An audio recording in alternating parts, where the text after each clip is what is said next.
Welcome to the InfoWars Nightly News. It is Tuesday, November 1st, 2016, and I'm Leanne McAdoo. Here's what's coming up tonight. Tonight. Why in the world the FBI would decide to jump into an election with no evidence of any wrongdoing with just days to go? That's a good question. Hillary Clinton says the email scandal is nothing but a distraction. And if you don't believe her, you can always fact check at hillaryclinton.com. Plus, the Kathy Shelton rape case. How Hillary Clinton blamed a little girl for her own rape. The only sexual assault case that the media doesn't care about. I'm standing up for what's right for me because I know it happened, and she's trying to make me look like a liar and that I asked for it. All that plus much more up next on the InfoWars Nightly News. Well, Hillary Clinton is seeing her poll numbers in a free fall. 40% of her supporters are now saying, you know what, I'm not so sure about Hillary Clinton. Following this announcement from the FBI that they're going to reactivate her investigation, they're saying, what's going on here? Well, Hillary Clinton has made the rounds today to tell everyone, look away from the burning dumpster fire. There's nothing to see here. This email scandal is a distraction. There is no case.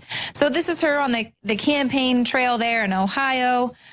She says, I'm sure a lot of you may be asking what this new email story is about. Why in the world the FBI would decide to jump into an election with no evidence of any wrongdoing with just days to go? Well, that's because you should have been indicted a long time ago. That's the only mistake that they have made by pulling this out, just a week or so before the election. They should have indicted you months ago. That's the big issue here. But she just says, they're not going to find anything just like last time. Look away. And in these last days, let's not get distracted from the real choice in this election and the consequences for your future. Meanwhile, Hillary Clinton herself and all of her minions have gone full tinfoil hat. They're pulling out all of the conspiracy theories they can possibly muster. Of course, they've been pushing this Russian agent thing. People have even been calling James Comey, saying that he's in cahoots with the Russians now. But last night I was seeing on Twitter, just thinking, oh goodness, oh Lord, what is going on now? They were really pushing this story about this Russian server that was allegedly inside of Trump Tower. And she tweets this out. It's time for Trump to answer serious questions about his ties to Russia. And then she goes on to point out, he has a secret server. Yes, Donald Trump. Okay, so first of all, Hillary Clinton is basically making the case that someone would have a secret server for nefarious reasons, not because it was just convenient. So here, once again, she's saying, well, I have a secret server. Well, you have a secret server and it's nefarious and you're talking to the Russians. So, and of course, this is after Harry Reid says to the FBI, demands that, tell the world what it is you're holding out against Trump and the Russians. So they're really going. Let me just tell you, this was from one anonymous veteran spy who gave the scoop to Slate.com and to Mother Jones, okay? These are the sites that are like breaking this big scoop about this Russian server, okay? Well, so then the New York Times comes out and the FBI, immediately debunks this and they're like, look, we investigated Donald Trump. The FBI sees no clear link to Russia. So you just know Hillary Clinton is going, rats, spoiled again. I would have tricked you if it weren't for those pesky kids. So the FBI is talking about, for much of the summer, they were pursuing a widening investigation into the Russian role in the American presidential campaign. Agents scrutinized advisors close to Trump. They looked for financial connections with Russian financial figures. They searched for those involved in hacking the computers of Democrats and even chased a lead, which they ultimately came to doubt, about a possible secret channel of email communication from the Trump organization to a Russian bank. Law enforcement officials say none of those investigations have found any conclusive or direct link between Mr. Trump and the Russian government. My goodness. So there you go, debunked, but they really tried to come out hardcore last night in the final hours pushing this Russian agent story. But that wasn't going to work. So then they had to roll out this other story in the New York Times. Donald Trump used a legally dubious method to avoid paying taxes decades ago. So Donald Trump, a billionaire, uses a loophole that's legally available to any billionaire decades ago. This loophole has since been outlawed, of course, but at the time, it was completely legal. It was readily available to any billionaire to exploit this tax loophole to where he didn't have to pay a dime. Now, I don't like it, but we all know it's happening. That's why I'm saying I'm not going to be surprised by what I find in some billionaires' tax returns. This is why I was really supporting Rand Paul in his calls for a flat tax to just eliminate this grotesquely insane tax code we have that, of course, people who make a lot of money and companies and others are going to exploit. Heck, I try to pay the least amount of taxes as I possibly can. So it doesn't surprise me someone paying billions would exploit a loophole. And of course, this is what Donald Trump pointed out in the debate. This is a loophole that Hillary Clinton failed to close during her years in the United States Senate. Why didn't she close those loopholes? But meanwhile, not only has Hillary Clinton herself used similar loopholes to avoid paying taxes, her Wall Street fundraising actually benefited from a loophole in a federal anti-corruption rule. So this is a Securities and Exchange Commission. They enacted this rule to stop campaign donations to public officials from financial firms seeking to convince those officials to hire them to manage public employees' retirement assets. So this was a pay-to-play rule. It applied to restrictions to state and local officials, but not to federal agencies. They could still be kind of bankrolled. And that's exactly what they've done. Top officials from the investment firm BlackRock hosted Hillary Clinton at campaign fundraisers earlier this year. They basically bankrolled her campaign. She's raised more than $1 million from financial firms that are contracted to manage these assets. And so this is the same thing we saw with President Obama. BlackRock and others raised a lot of campaign money for him at the time. And then what does he do? He goes and allows these companies to manage the retirement funds for public employees. So we know it's a pay to play, but Hillary exploited a loophole so that all that cash could come in at her fundraisers. So there you go. But the hypocrisy doesn't stop there. Now today, her thing in Ohio, or maybe it was in Florida, excuse me, she brings out Miss Universe, Miss Machado. She rolls her out, Miss Machado reintroduces Hillary Clinton to bring back around the scandal. This is how you know they're all out of ammo. They're dying here because they're bringing back out their October surprise, Miss Alicia Machado, to reiterate that Trump is bad for women and he doesn't care about women. When Hillary Clinton herself, decades ago, set the precedent, showed what her principles are when it came to how she is the champion for women and children, when she defended a rapist who raped a 12-year-old girl, raped her so brutally that she was put in a coma for about 5 days, woke up, had to have surgery, was told she would never be able to have children.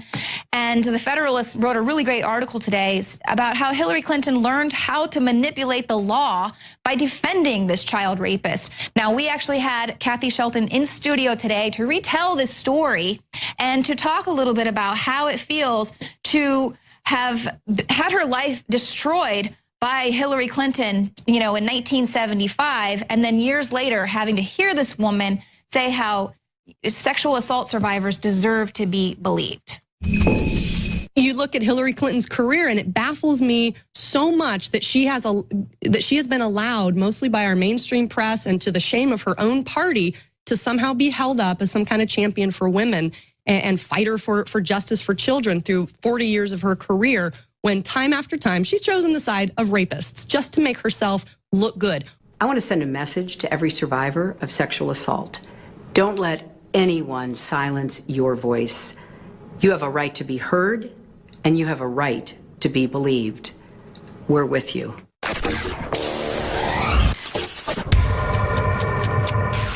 Hillary's on tape laughing, saying that she knows that they're guilty. I have been Congress.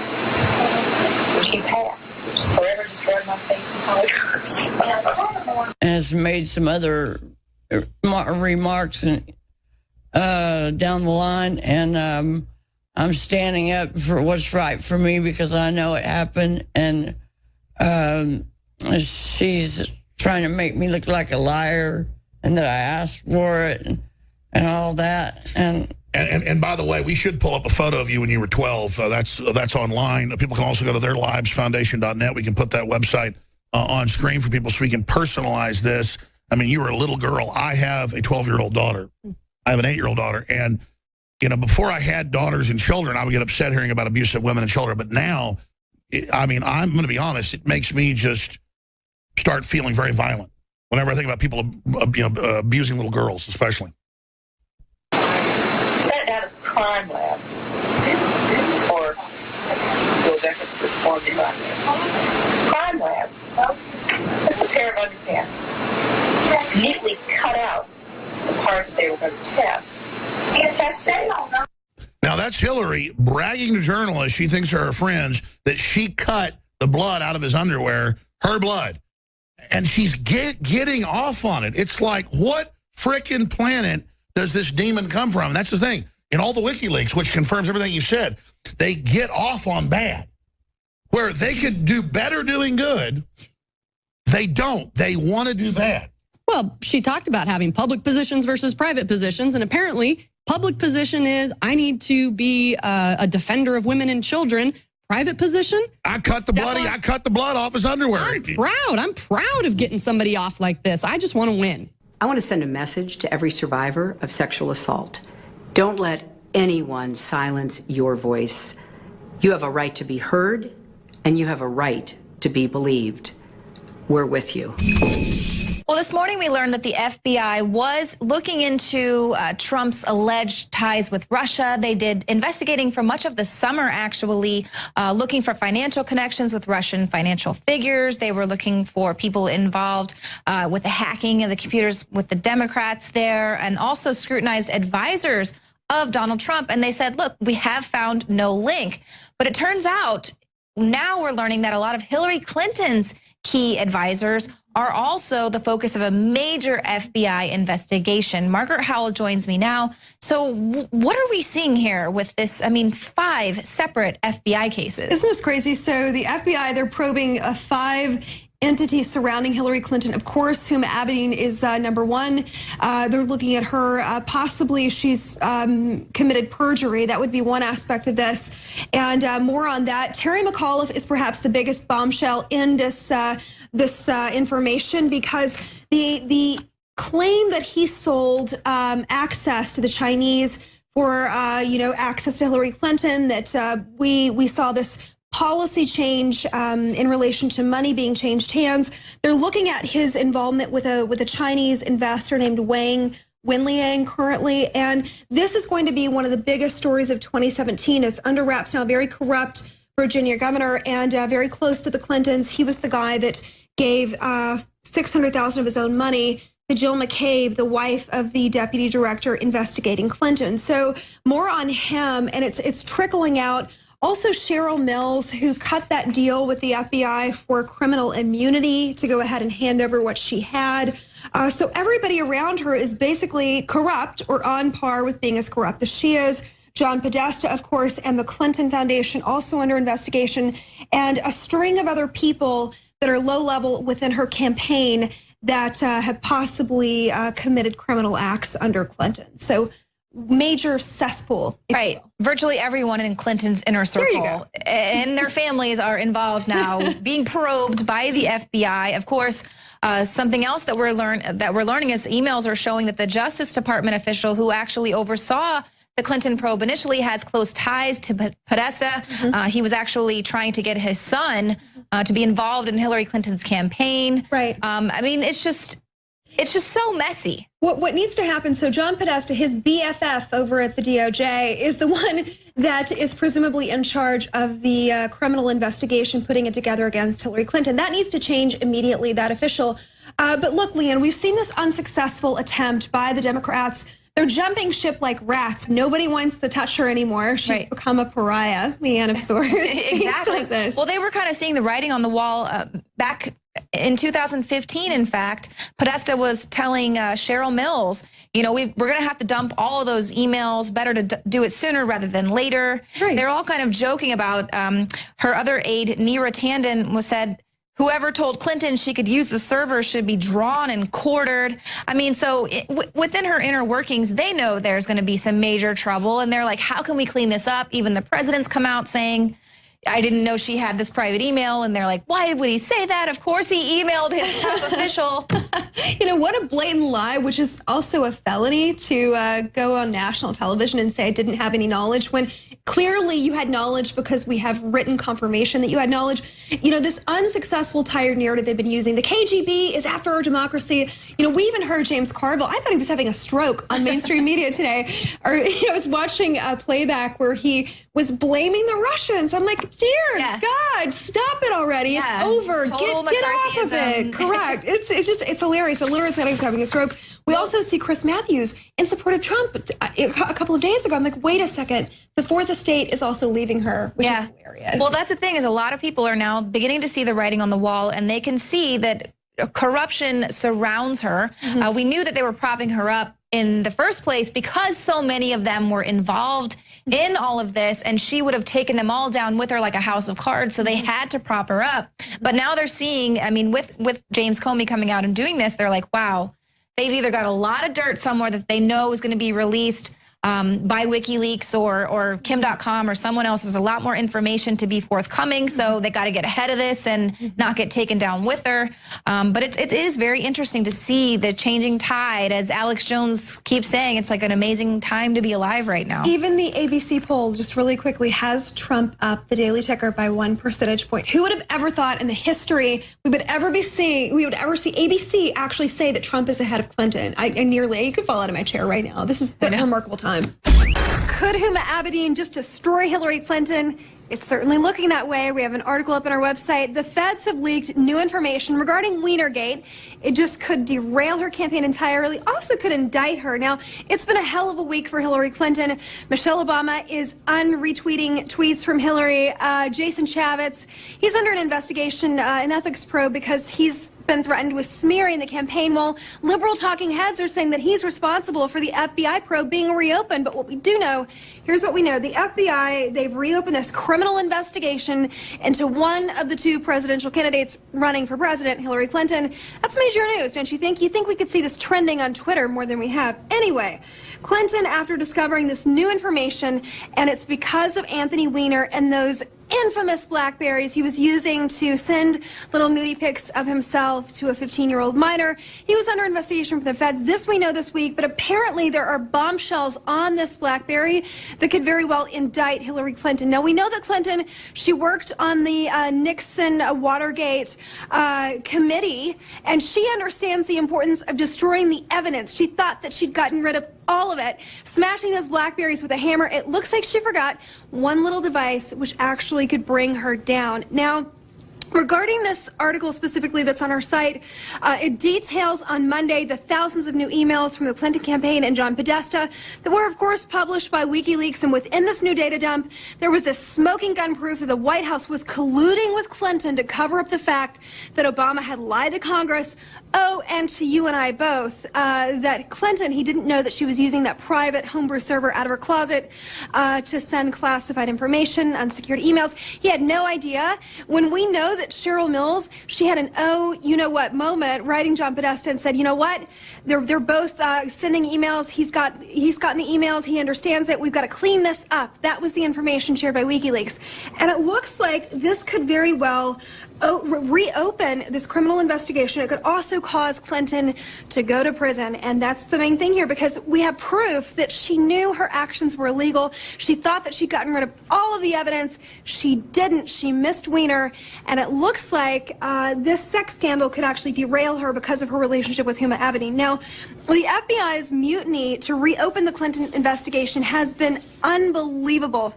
Well, it's damning evidence, it's unraveling. Clinton campaign, it's hemorrhaging at the neck, and we're covering it all for you as we have it. Well, check out this article in its entirety. It's up on our website, INFOWARS.com. While you're at it, download our app, INFOWARS.com/app. I'm Margaret Howell reporting for INFOWARS.com.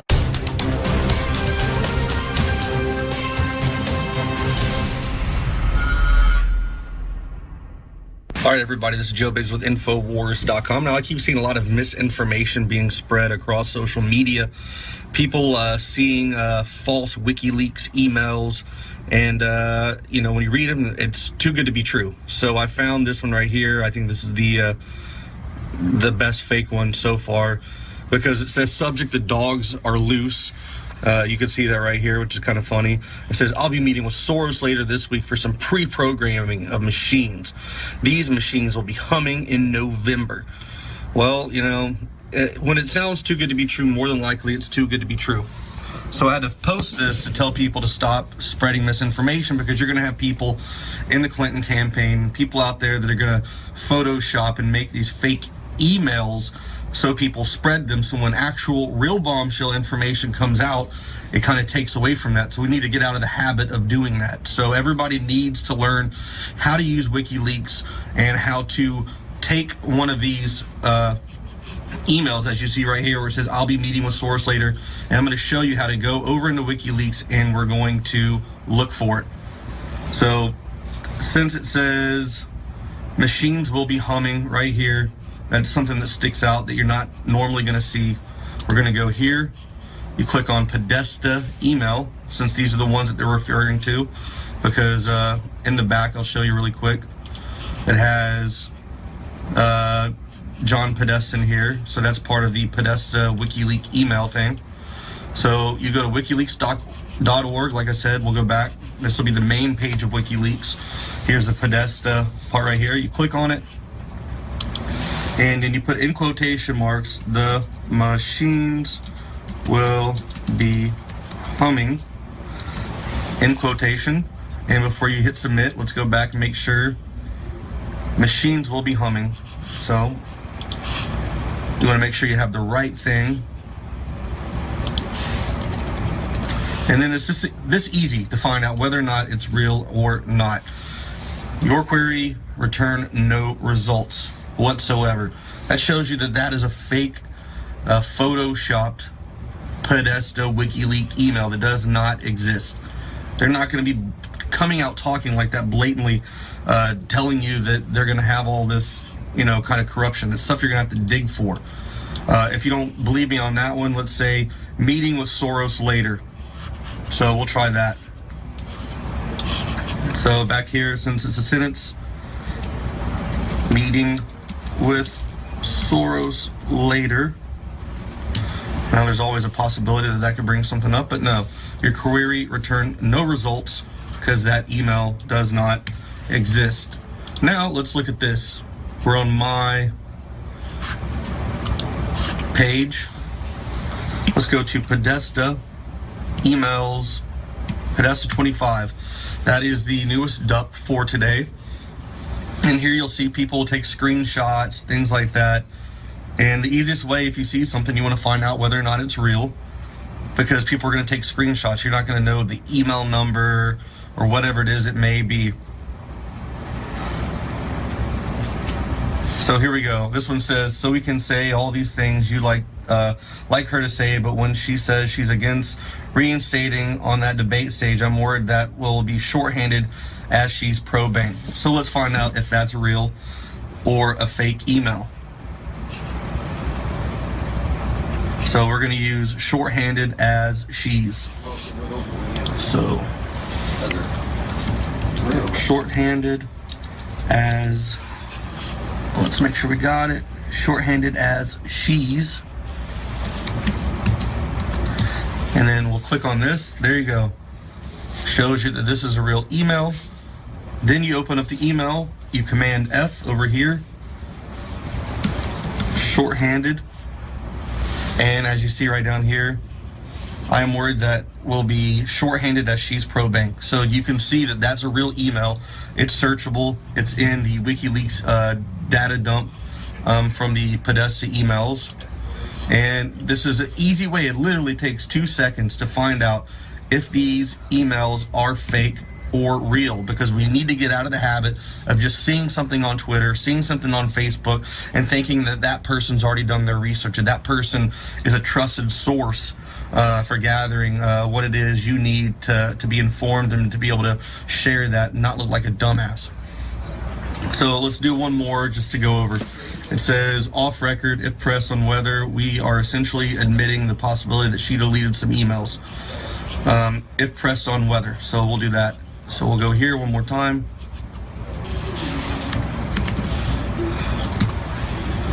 Boom.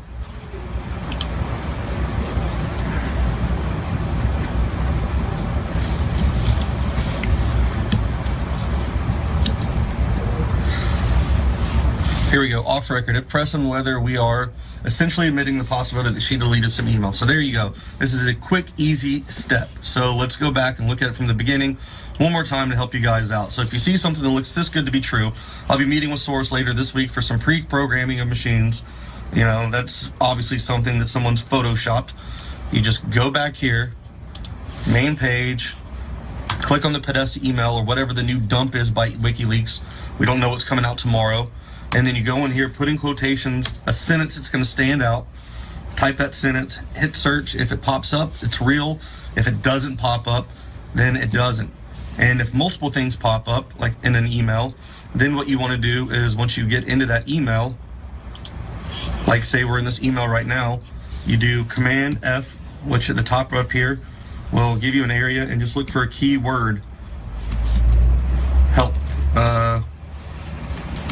Language, boom, and you can find that word in there. So this is just a quick tutorial on how to spot fake WikiLeaks. So everyone should know from now on, when you see one that sounds too good to be true, get on WikiLeaks, look for yourself, make sure that exists, and if it's real, then share it. If it's not, don't be part of the problem. This has been Joe Biggs with INFOWARS.com.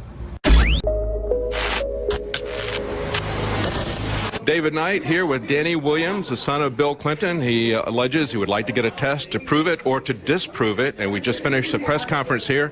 He is asking Monica Lewinsky to turn over her dress that has Bill Clinton's DNA on it, so that could save him a very costly legal battle because Bill Clinton has not responded at all. Let me ask you how you feel about the fact that this has gone on for decades and Bill Clinton hasn't responded at all. He could end this very easily by just voluntarily doing a DNA test, right? Right, correct. You know, I have mixed feelings because, you know, you got the hurt feelings, but I also got the feelings that keep me pushing every day to keep going forward and doing what I'm doing today. I mean, it's the truth, and I'm going to do whatever I can to keep it out there. And whenever you talk to the mainstream media, like you did in Las Vegas, right, all they're interested in doing is attacking you as a Trump surrogate, but you were pushing on this for decades before Trump was on the scene. It's a completely different political situation that we've got here now. I guess the question would be, why isn't the press concerned about this? They seem to be willing to believe women who have come out after 30 years and say they were touched inappropriately at an event, in many cases didn't even happen. And yet here's the situation where we know the proclivities of Bill Clinton, and for decades they have ignored this. Do you think that there's some kind of special privilege that you know, we're always hearing about white privilege? Is there a Clinton privilege involved here? Not just special privileges. I just think it's some kind of conspiracy going on with them and the Clintons. Yeah. So, yeah, and of course we've seen that with the Star. The close connections with the Star, and the fact that there's not been a DNA test. Now, we see even left-leaning fact checkers, quote unquote, like Snopes, saying that this is unproven. Yes, sir. They don't say it's disproven, okay? And it has not really been investigated. And so that's what you're trying to do here. You have limited financial ability to pursue this case. That's why it's coming up at this time. Is that correct? Correct. Yeah. Let me get your comments on the Black Lives Matter issue, because you mentioned this here. You said Hillary Clinton says Black Lives Matter. I think Joel Gilbert said maybe it's just black votes that matter. Do you think your Black Life matters to her? I don't think my Black Life matter, but I think you're right. It's just the black votes. And like I say, they've been hollering Black Lives Matter for the longest. So, and I've been out 2.5 years with the social media and pushing my story. I feel if Black lives truly matter, why not my little black life? I mean...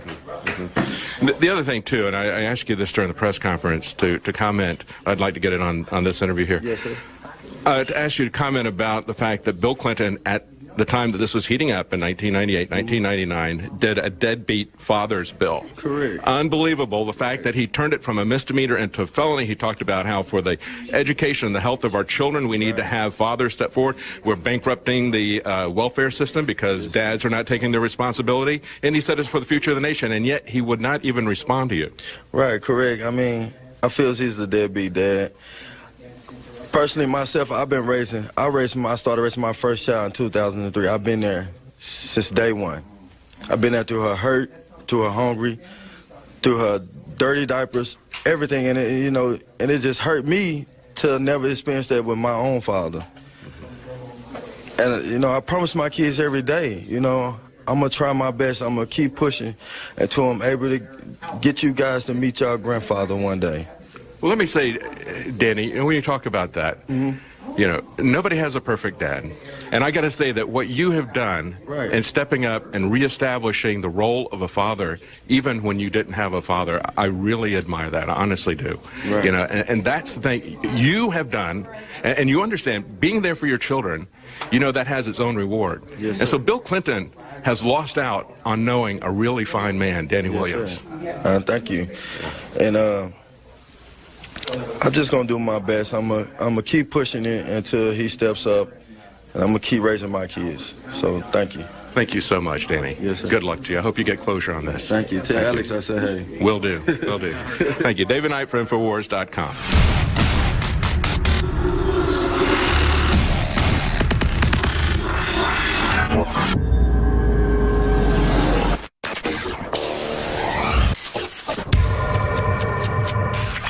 Danny Williams, very nervous 2 years ago contacting us and Joe Biggs on Facebook. And I'm like, yeah, okay, I remember interviewing his aunt. Yeah, it looks like Bill Clinton probably is. I mean, sure. But then, you talk to Danny, he's working, taking care of his kids, 5 kids. He wasn't, we were trying to get him on. But now that the campaign's big, he's now been able to speak out because this is the season to expose it. And he was nervous when he was in the studio with us, but he did a great job. Seeing him at the National Press Club with like 100 people in the room and dozens of cameras, or more than that, CNN, Fox, Russian TV, Japanese TV, I'm told. He did a great job. And he really let it all out. And I was just watching him during a break because we obviously were cutting in during a break. Just his mannerisms just looks like Bill Clinton. And they never did a maternity test. They did a fake test. That's all come out. Why don't they just repudiate it? It's exciting to see this going so viral because it just adds into how fake these people are and how rigged it is. So, Danny Williams, I won't keep you long. I know you're busy. Thanks for this exclusive interview after the press conference, and thanks for Joel Gilbert. Because I remember saying weeks ago, hey, you ought to have a National Press Club conference. I didn't know that got picked up on, or maybe somebody else thought of it too. But then suddenly I hear yesterday, oh, that press conference is happening. I'm supposedly running everything, and I learned about it yesterday. So tell us, how this came to be, where this is going, what you called for today. It was pretty amazing. Right. Me and my friends, we got together and we had to set up another press conference. Actually, it came to be about for us my YouTube channel being kicked out, and we wanted to get the message out to Monica Lewinsky for us trying to get her blue dress for the DNA sample of my father's.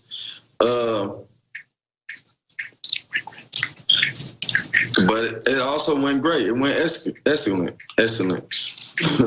No, it did. And I know your buddy's there throwing points, and he can jump in anytime he wants because this is all so important, Danny. And you're going through this for the first time. You've been trying to meet your dad. I remember interviewing your aunt when you were like 6, 7 years old, 20 years ago. And I remember hearing you in the background while she was on the show talking about it. Bill Clinton giving you the presents, the money, all of it. If he would have just embraced you, it would have been some big positive instead of trying to cover it up. Yes, sir. Well, the press conference went really, really well. Some folks tried to attack you, but this time, it wasn't just press that was against you. Other points you'd like to add? Right. I want to thank Fox News and CBS for coming out. They came out today to hold their position as showing support. But also, I want to get this out. Hillary has the power to get Bill to submit to a DNA test. So I just want to ask her, please, to have your husband step up and submit to a DNA sample. Absolutely. When was the first time you were told that Bill Clinton was your father? Well, I've been told all my life, but the age of 8 or 9 was when I really realized what was really going on and who was my father. So, like I said, I've been knowing all my life. Since a kid, they've been pointing, you know, and when I was 3, 4 years old, my uncle them used to stick their hands through my hair and say, look at little Bill Clinton's son with this curly hair, you know, and all this. So I've actually been told that all my life. But to really be understanding and know for myself, I was like 8 or 9 years old. Well, the media keeps trying to act like you just came up with this. This has been in the newspapers for 20-something years. You've always said this. The Clintons always dodge it. They act like we're doing this now because of the campaign season. Well, obviously, these people are liars. We're trying to force it now because now we can get attention on something. Right. And correct. And it's not that I've been just now doing it. I've been doing this. I've been coming out on the media and social media for 2.5 years. And, you know, it's actually why now the media is giving me the attention. It's because of, you know, she's running again. And it just also give me another chance to show the world and let them know that, you know, Bill Clinton is my father. And I'm trying to prove it. Well, as you pointed out over and over again, you're not attacking him, any of it. You just want to meet your father, or you just want to have the paternity test. And he could do that right now. Now, I wonder if Monica Lewinsky's going to respond. Right, I hope she does, and I just want to be accepted by my father and my stepmother, and you know, and I hope and pray that, you know, Monica Lewinsky will step up or you know, just at least coming back on in and let us know, you know, is she willing to do it or if not, you know. Welcome back to the InfoWars Nightly News. Owen Schroyer with you, and we've got more exit polls, more man on the streets coming out for you. And this recent one is the last one that I did, and what we'll see here is something very interesting. Now, I'd never had an election official actually come out and talk to me like this one did. I had no problem with that. He was making sure that we were abiding by the law. Perfectly fine. He came out again, though, and essentially was trying to intimidate us. And without saying it, I think that he kind of outed himself as a Democrat and a Hillary Clinton supporter, but that's just my assumption. But the one thing that was interesting to me is when he says, well, you're asking people about rigged elections. There's only one candidate saying stuff about that. No, actually, both candidates are. So this is, again, nonpartisan. Donald Trump is saying that the elections might be rigged, citing the machines and what the Democrats have been caught doing. And then Hillary Clinton is saying they might be rigged, citing the Russians are meddling. So I'm not sure which candidate he was talking about, but based on the people I've talked to, I think we can take a guess it's Hillary Clinton, because nobody seems to know about Hillary Clinton blaming the Russians. Here's the report from yesterday. Owen Schroyer for InfoWars.com. I am standing outside of an early voting place. This is actually considered the mega early voting place. They have got extra machines in there, so you don't have to wait in line. And actually, this is the 4th early voting place I've been to, and this is the least amount of people that I've actually seen. So I'm not sure if that's because early voting's been going on so long that everybody's already done it. Maybe it's Halloween, people are staying in, or perhaps it's just a dead location. But this is supposed to be the biggest one. What we're going to do is we're going to do a little exit polling, but mainly what we're going to try to figure out is if people are worried about election fraud or voter fraud, if they're worried about the integrity of this election. We have massive amounts, copious amounts of evidence that can prove election fraud and voter fraud goes on. And the most recent evidence is the Bev Harris fractional magic report that we've covered that came out today that is really groundbreaking and shows in real time how the election results can be manipulated. So with all this proof, with all this evidence, let's go find out, do the American people worry about the integrity of the upcoming election? You just finished up your early voting in Austin, Texas. Who'd you vote for today, sir? I'm a Democratic. Straight Democrat ticket? Democrat. So Hillary Clinton? Yes, sir. Let me ask you a question, sir. Do you trust the electronic voting machines? Well, I have no other. What other alternative do we have? To accept that they're probably rigged like everything else in this country? You could have a point there. I mean, Do you trust the integrity of these elections? We have to. If not, then there's no reason for us to be here. Are you worried, though, that people might be trying to meddle with them? Possibly, but I feel like there's enough checks and balances that the right thing, the right outcome will happen. Independently owned, so that there's not bias by the government, but we need to look into like who it's owned by, and if that independent is there bias within that independent organization. So what if you saw programs who go and they run the same process that the electronic voting machines do, and then they show how the results can be switched or fixed using decimals and fractions? Would you maybe lose trust then? Yeah, for sure.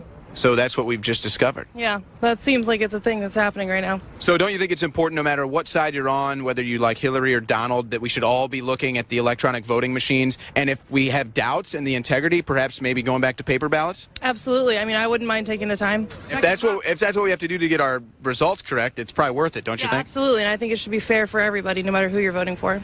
I'm the election deputy in here. Yes, how you doing? Owen Schroyer from INFOWARS.com. Max Fisher. You're probably okay as long as you don't discuss candidates, and particularly by name, which that lady did. But if we're just doing exit polling, though, as long as I don't say anything? Electioneering as long as you're out and away. So they can't say the name either? They're really not supposed to, because somebody standing here could think they were electioneering. If I'm saying, if we didn't even bring up any of the candidates and we were just asking, who did you vote for? Yeah, no names, and we just said, do you trust the electric voting machines, and that was it, I think that would be okay, though? Why would you think they didn't trust the machines? Well, there's a lot of people. Well, that's why we're out here. Yeah, there's all the reports going on. They just ran tests on the machines. So you're interested in all kinds of rumors and stuff. Why don't y'all call out to the election office and get permission and then come here if you want? Hi, Mr. Eagle?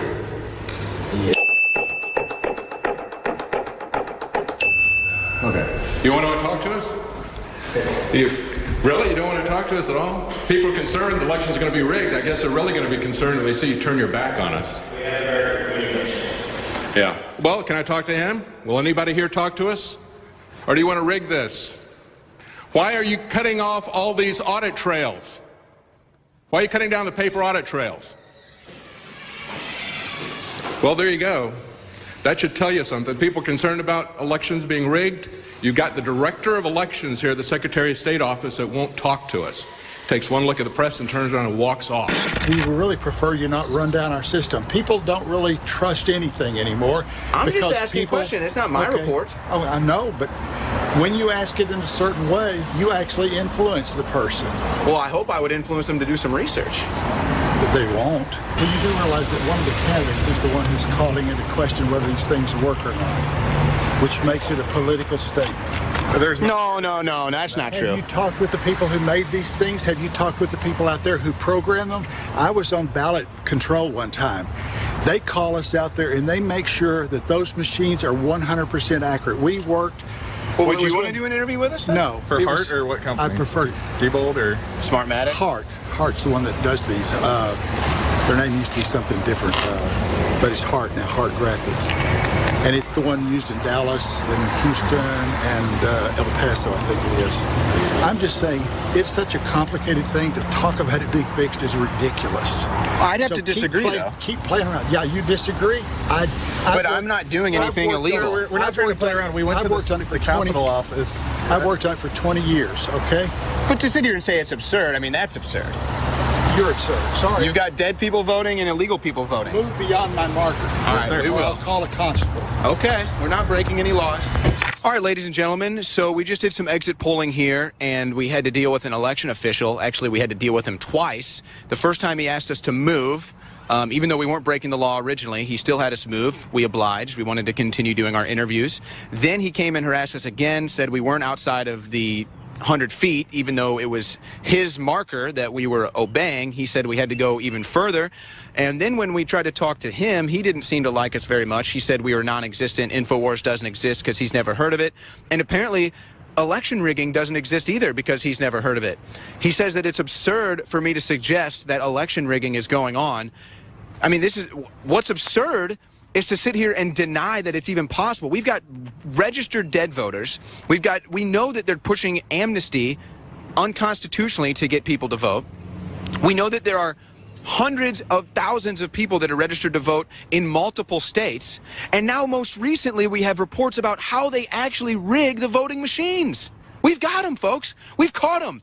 I'm just out here asking people what they think. I'm seeing if anybody's engaged, if anybody's awake. And what do? We get election officials that come out here and try to intimidate us from asking these questions. And you know what? Here's the thing about this guy. Honestly, I'm making this assumption. My guess is by the way he was talking to us and trying to bash Donald Trump, he probably likes Hillary Clinton. But either way, what this guy's deal is, and you heard it, oh, I've been an election official for 20 years. I've been doing this for decades. I know what I'm doing.